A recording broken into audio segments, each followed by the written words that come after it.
বড়রা এটাই ভাবে যে তুড়ি মেরেই সব কাজ সেরে নেওয়া যায়।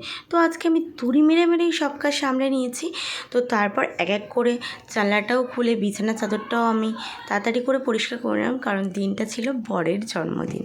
তো সকালবেলা আমি স্নান করে এক এক করে সব কিছু করে আমি নিজের মুখটা দেখিয়ে নিয়ে তোমাদেরকে ফ্রিজের কাছে চলে গেলাম, আর গিয়ে জিনিসপত্র বার করে নিলাম, কারণ কাটাকুটি করতে হবে। তো বরের জন্মদিন বলে কথা, একটু রান্নাবান্না তো করতে হবে।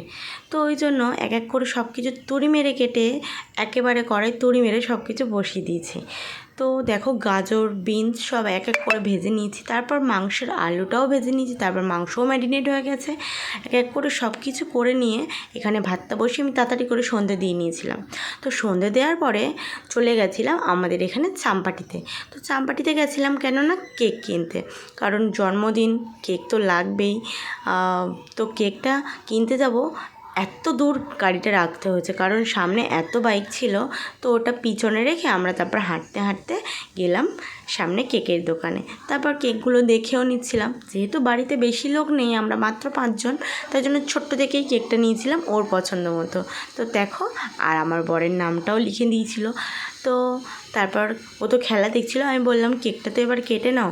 তো ওই জন্য কেকে একটা মোমবাতি দিয়ে নিয়ে চলে গেছিলাম ওর কাছে কেকটা কাটার জন্য।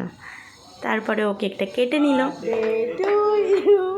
Happy birthday to you. তারপর আমরা তো অনেক মজা করতে করতে করতে করতে কেকটা কাটার পরে এক এক করে ও সবাইকে কেকটা কেটে বলছে যে কেকটা সবার সমান করে দেব।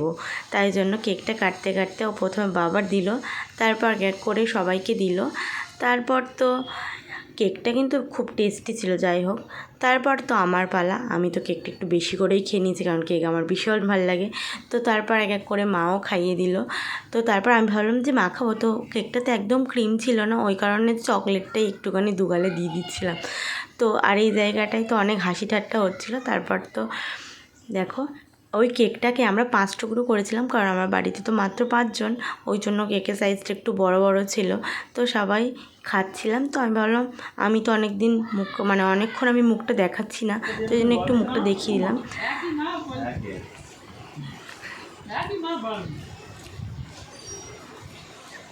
তারপর এখানে ওর রিয়াকশান দেখো, কেক খেতে খেতে যেন কোনো এইরকমই করতে থাকে আমার সাথে যখন আমি ভিডিও করি, কিন্তু আমার ভিডিও করে দেয় না একটু। তো তারপরে কেক টেক খাওয়ার পরে আমাদের রাত্রিবেলা ডিনার করে নেওয়ার টাইম হয়ে গেছিলো। তো ডিনারে ছিল ফ্রাইড রাইস, মাংস কষা।